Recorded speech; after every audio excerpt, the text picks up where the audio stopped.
अस्सलाम वालेकुम।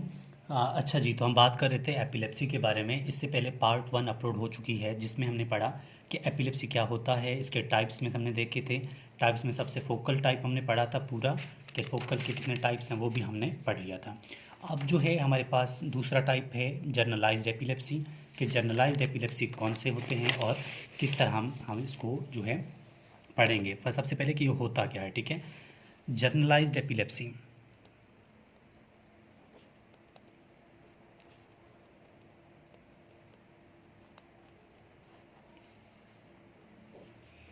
जर्नलाइज्ड और फोकल एपिलेप्सी में सिर्फ इतना फ़र्क है। फोकल में हमने पढ़ा था कि दो हेमिस्फेयर होते हैं, ठीक है, कि ये दो हेमिस्फेयर हैं हमारे पास ब्रेन के, ठीक है, ये ब्रेन के हमारे पास दो हेमिस्फेयर हैं। लेकिन फोकल में हमने पढ़ा कि एक जो है हेमिस्फेयर हाई फायर करेगा लेकिन दूसरे हेमिस्फेयर में नहीं जाएगा।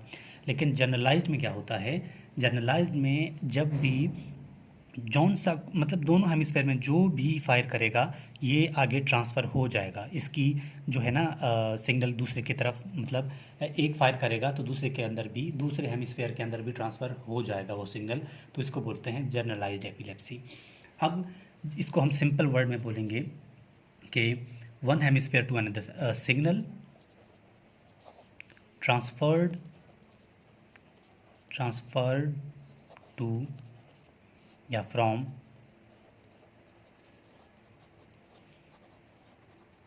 One hemisphere to another.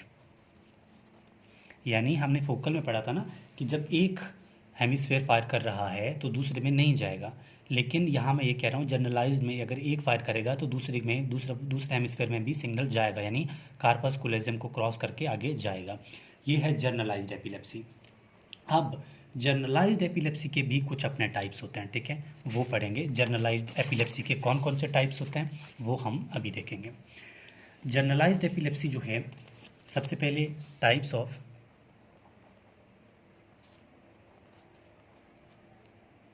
Generalised epilepsy, ठीक है, ई मैं लिख रहा हूँ जनरलाइज्ड एपिलेप्सी। अब टाइप्स ऑफ जनरलाइज्ड एपिलेप्सी में सबसे पहले पढ़ेंगे मोटर एपिलेप्सी,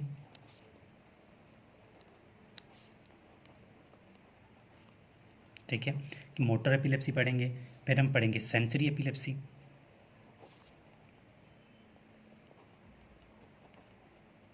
सेंसरी एपिलेप्सी पढ़ेंगे। फिर हम पढ़ेंगे साइकोमोटर, ठीक है, साइकोमोटर एपिलेप्सी। तो ये होंगे जनरलाइज्ड एपिलेप्सी में। अभी सबसे पहले मैं स्टार्ट कर रहा हूँ मोटर एपिलेप्सी।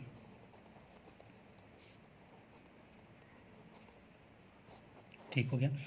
मोटर एपिलेप्सी में हम पढ़ेंगे कि मोटर एपिलेप्सी के अपने ही कुछ टाइप्स होते हैं। मोटर एपिलेप्सी खुद किसकी टाइप है, जनरलाइज्ड एपिलेप्सी की, लेकिन मोटर एपिलेप्सी के अपने भी कुछ टाइप होते हैं। अब मोटर एपिलेप्सी का सबसे पहला टाइप जो है ना वो है टोनिक सीजर। ठीक, क्या है इसका पहला type, tonic seizure. Tonic seizure, ठीक है। अब टोनिक सीजर का मतलब क्या है इसको साथ साथ समझते जाएंगे। यानी इंक्रीज मसल का जो टोन है ना इंक्रीज हो जाएगा, ठीक है, टोनिक सीजर। तो इसमें क्या होगा, इसमें इंक्रीज टोन होगा, जो भी मूवमेंट आएगा ना उसकी या लाजमी बात है, मिर्गी में क्या होता है मसल मूव कर लेते हैं इस तरह, ठीक है, इस तरह हाथ इस तरह कर लेते हैं, ठीक है।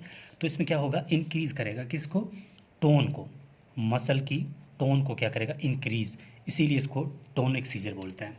सेकंड टाइप जो है इसका, इसको बोलते हैं clonic seizure, clonic seizures. Clonic seizure में क्या होगा, जर्की मूवमेंट आएंगे, फ्लेक्शन एक्सटेंशन, फ्लेक्शन एक्सटेंशन इस तरह, ठीक है, हाथ इस तरह इस तरह इस तरह इस तरह हो जाएगी, बंदे को पता ही नहीं चलेगा कि हो क्या रहा है। तो इसमें क्या होगा, जर्की मूवमेंट होंगे, जर्की मूवमेंट। तो होगा क्या साथ साथ, फ्लेक्शन एंड एक्सटेंशन, फ्लेक्शन होगा, एक्सटेंशन होगा, ठीक हो गया। उसके बाद थर्ड टाइप इसके अंदर आ जाता है tonic plus clonic, tonic and clonic, tonic and clonic. Tonic and clonic में क्या होता है, इसमें टोन भी बढ़ेगा, फ्लेक्शन और एक्सटेंशन दोनों भी होगा। इसमें क्या होगा, मसल का टोन भी इंक्रीज होगा, साथ में क्या होगा, फ्लेक्शन होगी और एक्सटेंशन।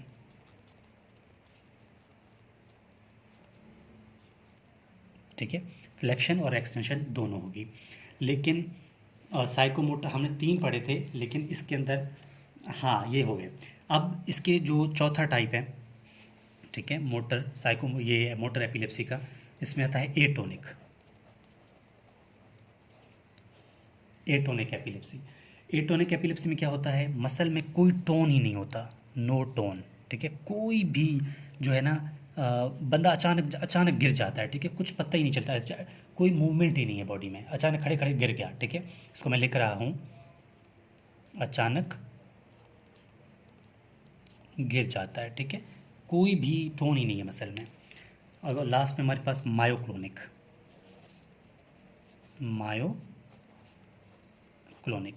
अब मायोक्लोनिक में क्या होता है, सिंगल एक मसल जो है ना, मतलब कोई भी बॉडी का मूवमेंट है, ठीक है, बॉडी का मूवमेंट है, एक ही सिंगल ग्रुप, यानी कि एक सिंगल ग्रुप ऑफ मसल जो है ना वो काम करेगा, इन्वॉल्व होगा एक्शन में। ठीक है, बाकी बॉडी का कोई काम नहीं करेगा। ठीक है, तो क्या होगा, single group of muscle, single group of muscle क्या करेगा, एक्शन करेगा, बाकी बॉडी का कोई भी इसका मतलब सिंगल ग्रुप ऑफ मसल जो है ना ओवर एक्ट करेगा, बाकी सब नॉर्मल है। लेकिन मायोक्लोनिक में एक स्पेसिफिक एरिया बॉडी का ना वो ज़्यादा ओवर एक्ट करेगा, तो वहाँ पर प्रॉब्लम होगी, कुछ मूवमेंट नज़र आएंगे। ठीक है, तो इसको बोल देंगे मायोक्लोनिक। हमारे पास कंप्लीट क्या हुआ, मोटर एपिलेप्सी। लेकिन अब हम पढ़ेंगे सेंसरी एपिलेप्सी और साइकोमोटिक, वो बहुत छोटे छोटे होते हैं। तो अभी मैं क्या पढ़ेंगे, आप पढ़ेंगे सेंसरी एपिलेप्सी, ये बहुत छोटे छोटे हैं।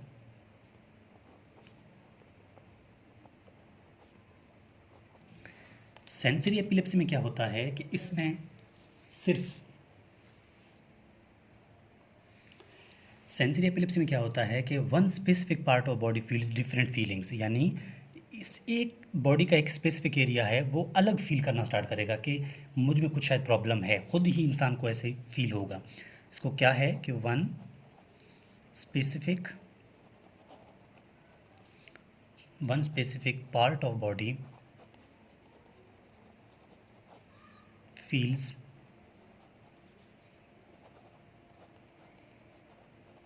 Different feelings. ठीक है, मतलब बॉडी का एक स्पेसिफिक एरिया जो है ना वो खुद ही फील करेगा कि शायद कोई प्रॉब्लम है मेरे साथ। ठीक है, जैसे कि आपको लगेगा कि यार कहीं मेरे कानों में तो कुछ नहीं है। ठीक है, आपको फील होगा मेरे कानों में कुछ है, बैठे बैठे आपको फील होगा कि यार मेरे पेट के अंदर भी कुछ है। ठीक है, तो इस तरह की फीलिंग्स आएंगे, वो सेंसरी एपिलेप्सी कहलाता है। और लास्ट हमारे पास क्या बचता है, साइकोमोटर, नाम से ज़ाहिर है। ठीक है, साइकोमोटर को और भी एक नाम देते हैं जिसको बोलते हैं टेम्पोरल लोब एपिलेप्सी।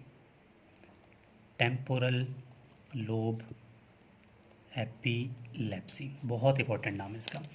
क्यों, क्योंकि इसमें ये होता है, ये कंसर्न है, ये बहुत बच्चों में ज़्यादा देखा जाता है। ठीक है, ये कंसर्न कर लेता है किससे, टेस्ट से, यानी ऐसा लगता है कि आपकी टेस्ट चली गई है। ठीक है, ये रिलेटेड है